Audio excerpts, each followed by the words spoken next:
오늘 저는 여러분과 함께 이사야서 12장 2절에서 6절로 이 본문의 말씀을 가지고 하나님은 나의 구원이시다 라는 이와 같은 제목으로 말씀의 은혜를 나누고자 합니다. 함께 우리 따라 한번 해보시겠습니까? 하나님은 나의 구원이시다. 한번 할까요? 하나님은 나의 구원이시라.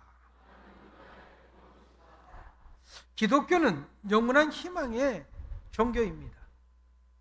예수님께서 온 인류의 죄와 질병, 가난과 저주, 죽음에까지도 다 짊어지시고 십자가에 달려 돌아가시고 그리고 3일 만에 부활하시사 위대한 승리의 역사를 이루시기 때문에 예수를 믿기만 하면 그 놀라운 구원의 은혜를 우리 모두가 참여하게 되는 것입니다. 예수 믿는 그 순간 하나님의 자녀가 되고 영생을 얻게 되고 주님께서 이루신 놀라운 구원의 역사에 우리 모두가 참여하게 되는 것입니다. 세상 사람들은 절망을 말하지만은 우리 예수 믿는 사람은 희망을 말합니다. 절망은 희망을 향하여 나아가는 하나의 과정에 불과하는 것입니다. 절망의 단계를 딛고 올라가면 희망이 우리를 기다리고 있습니다. 창세기 1장을 보면은 하나님께서 천지를 창조하실 때에 하루하루를 저녁이 되매 아침이 되니 저녁이 되매 아침이 되니 이라고 이렇게 표현하고 있습니다. 왜 아침이 되니 저녁이 되었다고 표현하지 않고 저녁이 되니 아침이 되었다고 말씀하셨을까요? 저녁이 되면 아침이 밝음으로 인하여 하루가 된다고 성경은 말하고 있습니다. 창세기 1장 5절을 보니 하나님이 빛을 낮이라고 부르시고 어둠을 밤이라고 부르시니라. 저녁이 되고 아침이 되니 이는 첫째 날이니라 라고 말씀하셨습니다. 아무리 절망의 밤이 깊고 깊어도 문제와 고통과 괴로움이 우리를 엄습해와도 희망은 반드시 다가옵니다. 마치 아침 해가 어김없이 뜨듯이 오늘도 뜨고 내일도 뜨고 모레도 뜨고 어림없이 그 태양은 우리에게 비춰줄 것입니다. 믿음의 희망은 이처럼 밝아오는 것입니다. 그럼 우리가 믿고 섬기는 하나님은 어떠한 하나님이신가요? 첫째, 구원의 하나님이 되십니다. 하나님은 우리의 구원의 하나님이 되어주셔서 우리를 모든 절망 가운데서 문제 가운데서 우리를 건져주시는 것입니다. 오늘 본문 12장 2절은 이렇게 말을 하고 있습니다.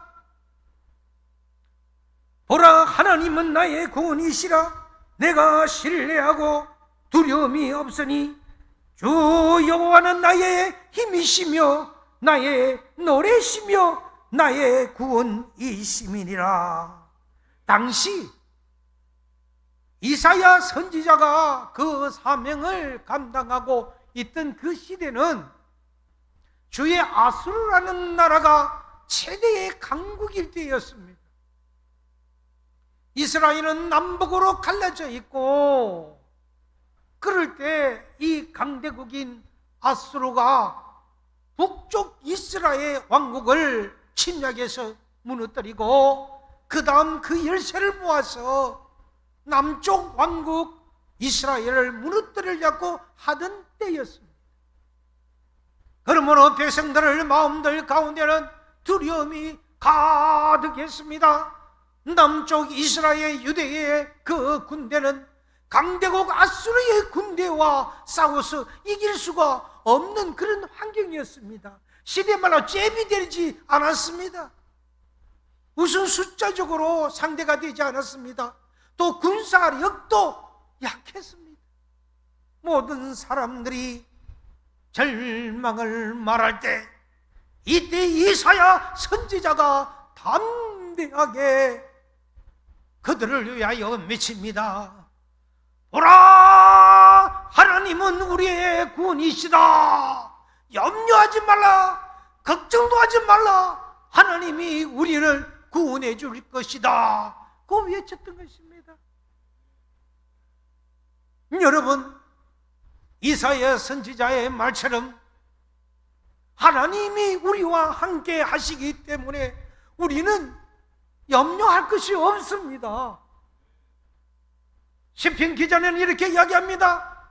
118편에서 14절에 이렇게 말씀하고 있습니다. 여호와는 나의 능력과 찬송이요 또 나의 구원이 되셨더라고 말을 했습니다. 430년 동안 애굽에서 노예 생활을 하던 이스라엘 백성들을 하나님께서 그곳에서 구원해 주셔서 이제는 애굽을 나와서 가나안을 통하여 가는 길에 홍해라는 큰 바다를 지나쳐 가야 합니다. 홍해를 만나서 가나안 땅으로 가도록 주님께서 놀라운 은혜를 베풀어 주셨습니다. 저들이 애굽을 나와서 바로 그 앞에 홍해라고 하는 절망의 바다를 만났을 때도 하나님께서 그 절망의 바다를 가르셔서 희망의 길을 내시고 그 바다를 육지처럼 이스라엘 민족을 건너가게 만드신 것입니다. 할렐루야, 할렐루야. 그리고 그 뒤를 따라 들어오는 추격에 오던 바로의 군대들은 홍해의 그 바닷물이 다시 합쳐짐으로 말미암아 그들은 물속에 전부 다 장사를 지내게 하심으로 말미암아 위대한 승리를 가져다 주셨습니다. 이게 하나님이 하시는 기적입니다. 사람이 할 수 없는 일이세요. 사람은 도저히 할 수 없는 것을 위대한 신이신 하나님만이 하실 수가 있는 것입니다. 출애굽 15장 2절의 말씀을 보니 여호와는 나의 힘이요 노래시며 나의 구원이시더라. 그는 나의 하나님이시니 내가 그를 찬송할 것이요 내 아버지의 하나님이시니 내가 그를 높이시리로다. 아멘. 홍해를 지나고 난 다음 그 은혜에 감사해서 하나님 나의 구원이 되셨도다, 나의 힘이 되셨도다, 나의 능력이 되셨도다, 주님을 찬양합시다. 이렇게 이스라엘에 찬양합니다. 아무리 힘들고 어렵고 고통스러운 일이 우리에게 다가온다고 할지라도 믿음을 강하게 하고 담대히 하고 굳센 그 믿음으로 주님을 의지하고 기도하고 나아가면은 우리는 주님 앞에서 넉넉히 이길 수 있는 그런 승리자가 된다는 것을 아셔야 합니다. 할렐루야. 다윗은 시편 18편 1절에서 이렇게 또 신앙을 고백하고 있습니다. 나의 힘이 되신 여호와여 내가 주를 사랑하나이다. 나의 힘이 되신 여호와여 내가 주를 사랑하나이다. 구원이 되시는 주님, 나의 모든 것 되시는 주님, 내가 주님을 사랑합니다. 그 하나님을 찬양합니다.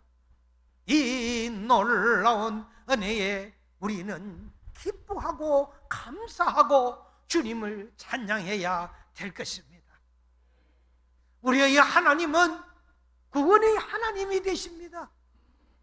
우리도 이 현재 지금 이 현재도 절망에 처한 자들을 누가 구원해 주시겠습니까? 아무도 구원해 줄 자가 없습니다. 오직 한 번 절망에 처한 자들 구원해 주신 것은 우리 하나님 되시는 것입니다. 그것을 믿어야 하시기를 바랍니다. 두 번째로 우리가 믿고 섬기는 하나님은 과연 어떤 하나님이신가요? 둘째, 하나님은 감사의 하나님이 되셔야 합니다. 하나님은 우리가 감사의 존재입니다. 우리는 감사를 드리는 존재입니다. 그러므로 이 놀라운 구원을 체험한 우리는 둘째로 넘치는 감사의 삶을 살아야 합니다. 감사는 구원받은 신앙인들이 주님께 드려야 될 삶의 모습이요, 신앙의 열매요, 하나님을 기쁘게 하고 영광을 돌리는 우리의 기본 자세입니다. 하나님 아버지, 나 같은 죄인이 구원받아 하나님의 자녀가 되었으니 한평생 감사하며 살게 하여 주옵소서. 어려운 일을 당해도 감사하고, 억울한 일을 당해도 감사하고, 괴롭고 고통스러운 일을 당해도 감사하고, 몸이 아파해도 감사하고, 누가 나를 괴롭혀도 감사하고, 그래서 내가 억울한 일을 당하고 말할 수 없는 고난이 내게 밀려와 닥친다 할지라도 주님 앞에서 감사를 잃지 아니하고 나아가는 자, 넘치는 감사로 나아갈 때 하나님의 은혜가 임할 줄로 믿습니다. 본문 12장 4절은 이렇게 말을 하고 있습니다. 그날에 너희가 또 말하기를 여호와께 감사하라. 그의 이름을 부르며 그의 행하심을 만국 중에 선포하며 그의 이름이 높다 하라. 아멘입니까? 아멘입니까? 사랑하는 여러분, 우리는 예수 믿기 전과 예수를 믿고 나서는 반드시 달라져야 합니다. 예수를 믿고 난 이후에도 쉽게 원망하고 불평하고 남 탓만 하고 혈기 부릴 때 다 부리고 분노하고 다투던 이런 모습을 예수 믿는 자는 내려놓아야 합니다.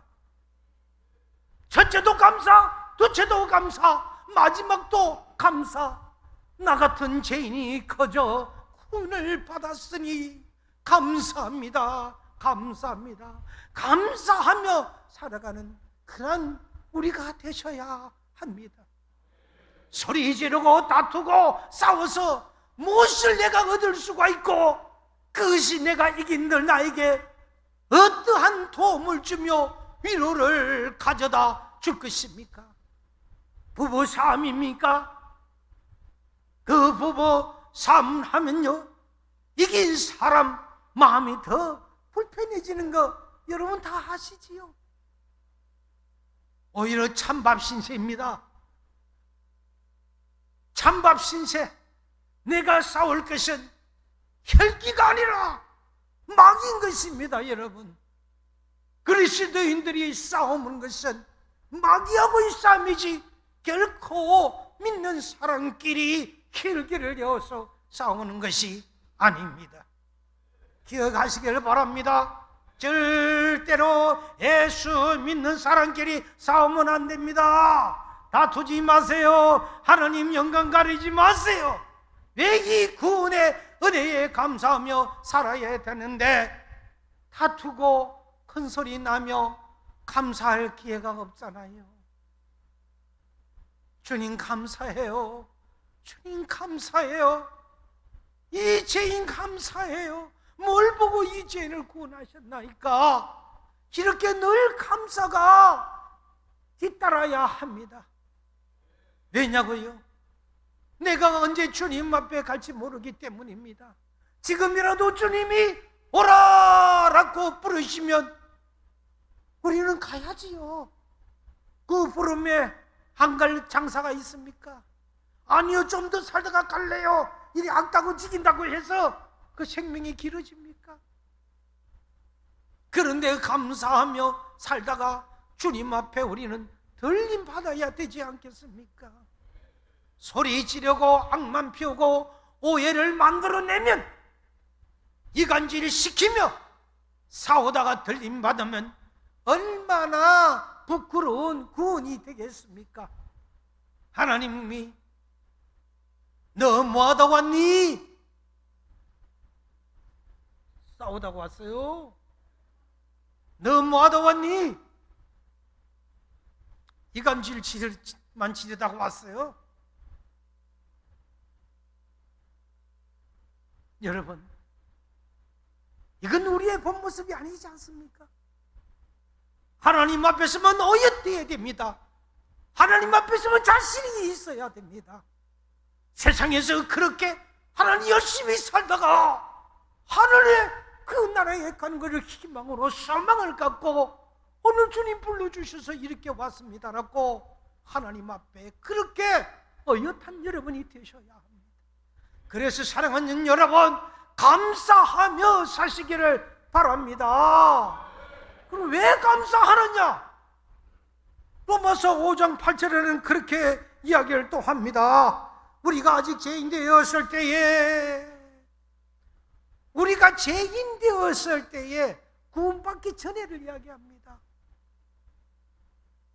그리스도께서 우리를 위하여 죽으셨으므로 하나님께서 우리에 대한 자기의 사랑을, 당신이 그 사랑을 확정했다고 하셨습니다. 우리가 죄인 되었을 때 말입니다. 그때 하나님께서 우리를 위하여 독생자 그리스도를 통하여 우리를 이미 생명을 내어주셨습니다. 우리가 뭘 잘났어? 우리가 주님 앞에 구원받을 수 있습니까? 우리는 구원받을 수 없는데, 제사함 받을 수가 없는데, 우리가 하나님 자녀가 될 자격이 없는데, 무조건적으로 하나님이 나를 사랑해 주셔서 예수님을 이 땅에 보내주시고 우리의 죄를 대신하여 주셔서 죽게 하시고, 그 예수님을 믿기만 하면 나의 죄를 가져가서 사하게 하신 그 예수님을 믿기만 하며 구원의 은혜를 값없이 받게 되었으니, 이것이 얼마나 놀라운 기적입니까, 여러분? 이것이 얼마나 놀라운 기적이기에 우리는 감사를 늘 한평생 감사가 되어야 하는 것입니까? 지금 당장 힘들고 어렵다고, 기도가 응답되지 않는다고 원망불평하는 일이 한 사람도 없기를 바랍니다. 지나고 나면 하나님은 반드시 그때 우리가 했던 그 기도 주님은 다 기억하시고 다 응답해 주시는 것입니다. 한 개도 주님은 놓치시는 것이 없으세요. 우리가 잊어먹었을 뿐이지, 우리가 기도하고 잊어먹을 뿐이지, 하나님은 잊어먹지 아니하십니다. 이 목사는 기도에 노트를 적고 있습니다. 기도를 하면은 딱지를 붙여놓고 기도방에 들어가서 늘 기도를 하고 하나님이 응답하시며 하나님이 언제 응답하셨다고 기도책에 그 기도의 제목을 붙인 데 응답이라고 썼고, 이렇게 수년 수십 년을 이렇게 하다 보니까 그 과거에 지날 때 믿음이 떨어질 때 보니까 하나님이 거의 응답을 하셨다는 것입니다. 응답을 안 하시는 분 없으세요.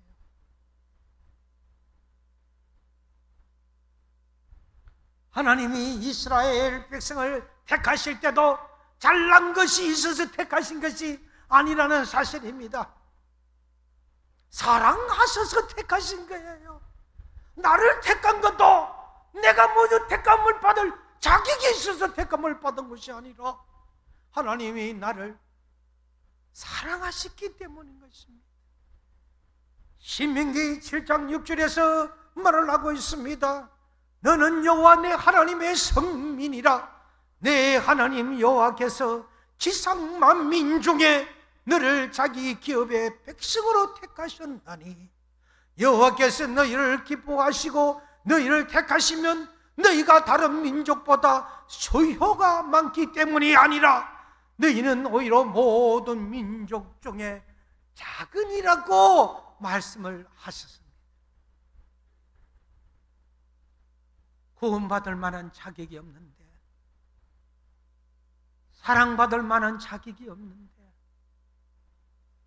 무조건적으로 택하시고 구원해 주시고 사랑해 주셨기 때문에 그 은혜에 우리는 감사해서, 그래서 감사함으로 살아야 하는 것입니다. 그런데 이스라엘 백성들이 감사하지 않았어요. 애굽에서 해방을 받아 축복의 땅 가나안 땅으로 향하여 가는 도중에 저들은 올망하고 불평을 했습니다. 그 불평의 결과가 어떻게 되었습니까? 한 2주만 갈 수 있는 길을 불평의 나머지 그 광야에서 40년 동안이나 하나님이 저들을 단련시킵니다. 너는 아직 멀었어. 감사가 멀었어. 내가 너를 사랑해서 구원해 줬지만 너는 감사가 아직 멀은 거야. 단련을 통해서 40년은 긴 세월, 그들은 그 40년을 통해서 그 광야에서 난 자들만의 가나안 땅으로 입성하고 나머지는 다 광야에서 죽음을 맞이하게 되었습니다. 사랑하는 여러분, 감사의 결과는 축복입니다. 미리 감사하세요. 되어질 일을 미리 가고 완료형으로 미리 감사하세요. 선택은 여러분의 것입니다. 오늘 이후로 어떤 경우에도 우리의 입에서 원망과 불평이 안 나오게 되시기를 바랍니다. 절대 긍정, 절대 감사로 무장해서 감사의 삶을 살아가면 하나님께서 열린 문에 복을 주실 것입니다. 그래서 데살로니가 5장으로 가니까 또 하나님께서 이런 말씀을 또 주십니다. 5장 18절에 있는 말씀입니다. 우리에게 말씀하시기를 범사에 감사하라. 이것이 그리스도 예수 안에서 너를 행하신 하나님의 뜻이라고 말씀을 하셨습니다. 하나님의 명령이라는 것입니다. 부모님의 말씀을 자녀들이 순종해야 합니다. 군대에서는 명령 불복종은 죄인 중에 죄인으로 다스립니다. 절대 복종입니다. 그런데 하나님의 명령을 왜 우리가 어기고 살아야 합니까? 하나님 명령이 우리 살아가는 모든 범사 속에서 너희는 감사하라 했으니 우리는 문제가 있든 없든 우리는 감사가 먼저 이루어져야 하는 것입니다. 어려움을 당해도, 억울한 일을 당해도 감사하면 모든 것이 합력하여 아름다운 선을 이루게 되는 것입니다. 할렐루야. 아파도 감사하세요. 그래야 아픈 사람의 그 마음을 헤아릴 수 있는 이해력이 생기지 않겠습니까? 억울한 일을 당해도 감사하세요. 억울한 일 당한 사람을 그들에게 가서 위로를 해줄 수 있는 그러한 여유도 생기지 않겠습니까? 그러므로 여러분의 삶이 한평생 감사의 삶들이 되시기를 바랍니다.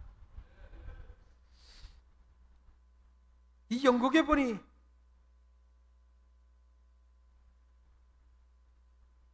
또 유명한 설교가요, 주석을 쓰신 메듀헬리라는 목사님이 계셨어요. 목사님이 하루는 신방을 갔다 오다가 그만 강도를 만납니다. 가진 것을 다 털리고 실컷 두들겨 맞고 만신창이가 된 그런 모습으로 절도거리물 집으로 들어왔습니다. 온 가족이 놀랐습니다. 아니, 목사님 어떻게 되신 거예요? 감히 목사님을 누가 이렇게 만드신 거예요? 주의 종을 이렇게 누가 만드신 거예요? 그런데 메듀헬리 목사님은 주님 앞에 굴이 앉아 이렇게 감사의 기도를 드렸습니다. 첫째, 여태 강도를 만난 적이 없어서 감사했습니다. 둘째, 그들이 가져간 것이 내 목숨이 아니라 가지고 있는 지갑이어서 감사했습니다.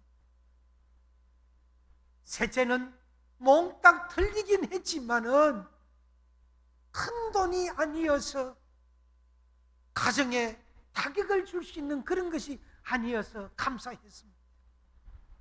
마지막으로 네 번째는 내가 강도 짓을 한 것이 아니라 강도를 당해서 감사합니다 라고 감사를 했습니다.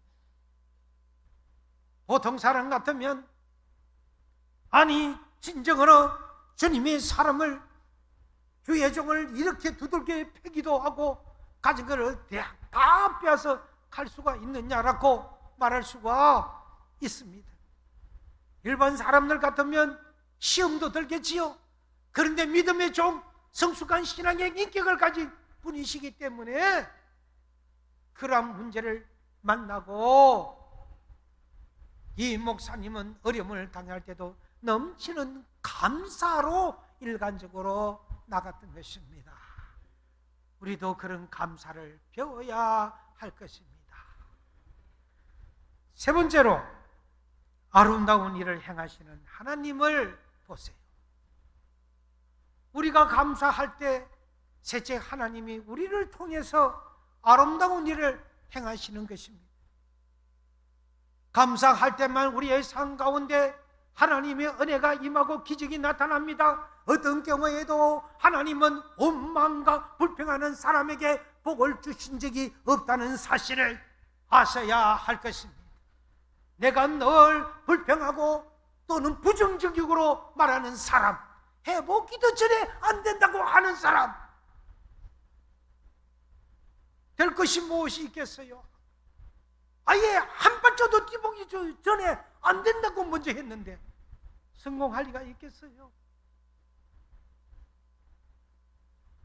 그런 사람은 하나님이 역사하지 아니하시고 그 사람이 고쳐질 때까지 지켜보고 계실 것입니다. 그러나 우리가 넘치는 감사를 하고 하나님께 영광을 돌리며 하나님이 일을 하시는 것입니다. 우리를 앞장서서 주님이 먼저 일을 하시기에 협력하여 선을 이루게 만들게 하여 주시고 아름답게 모든 일이 되어 갈 수 있도록 우리의 삶을 주님이 이끌어가 주시는 것입니다. 아수르에 있던 그 사네림의 그 왕이 히스기야 왕 시절에 18만 5천 명의 군사를 이끌고 예루살렘을 멸망시키려고 했을 때입니다. 히스기야 왕이 하나님께 나와 맹벽 기도를 하면서 하나님 앞에 기도합니다. 우리를 도와달라고요. 그날 밤에 하나님이 놀라운 일을 행하셨습니다. 열왕기와 19장 35절은 이렇게 설명하고 있습니다. 이 밤에 여호와의 사자가 나와서 아수르의 진영에서 군사 18만 5천 명을 친지라. 아침에 일어나 보니 다 송장이 되었더라. 아멘. 아침이 되니까 하루아침에 18만 5천 명이 전부 다 여호와의 단칼에 송장이 다 되어 있는 거예요. 이스라엘은 칼 한 번 휘두르지 아니하고 활 한 번 쏘지 아니하고 18만 5천 그 군대를 몰살시켰던 것입니다. 우리 대한민국 국군이 한 60만 정도, 요즘엔 조금 그렇게 되지 않는 것 같은데 그래도 약 한 3분의 1 정도 되는 숫자가 그날 밤 하루아침에 다 심판을 받아서 죽음을 당했다는 것 아닙니까? 그렇습니다, 여러분. 감사함은 이렇게 기적이 일어나는 것입니다. 세상살이 할 때 우리에게 어려움이 있습니까, 여러분? 우리가 해결하지 못한 게 있습니까? 18만 5천 명을 하나님이 해결하셨다니까요. 하나님이 우리 앞에 있는 그 어려움쯤이야 해결해 주지 아니하시겠습니까? 믿고 감사하면 축복이 다가오는 것입니다.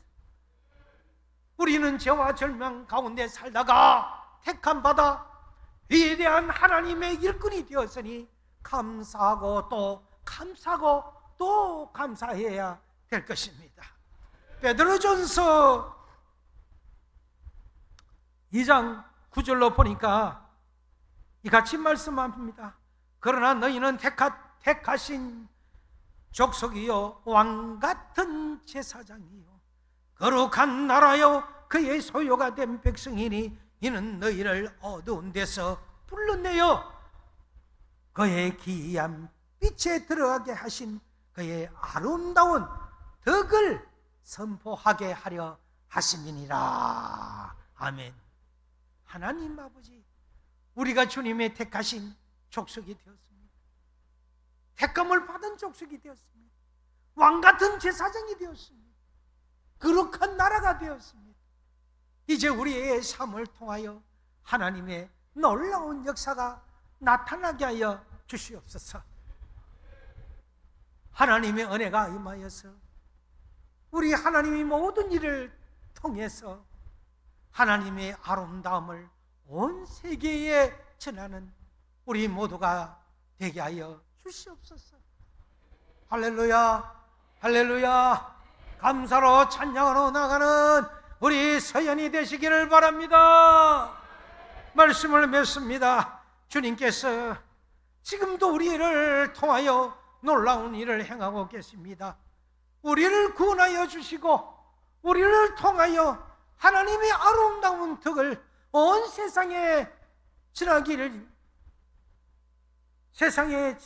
원하고 계신데 위와 같은 삶을 살아가기 위해서 우리는 넘치는 감사의 삶을 살아가야 합니다. 주님 감사합니다. 감사합니다. 감사합니다.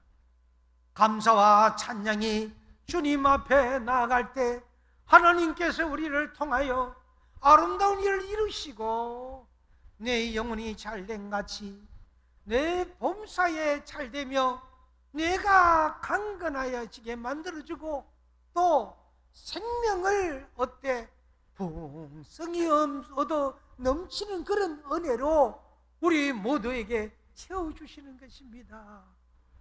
한평생 구원의 은혜에 감사하면서 하나님의 그 아름다운 세계에 전하는 그런 여러분, 그 복음을 전하시는 그런 여러분이 되시기를 주의 이름으로 축원드립니다. 축원드립니다.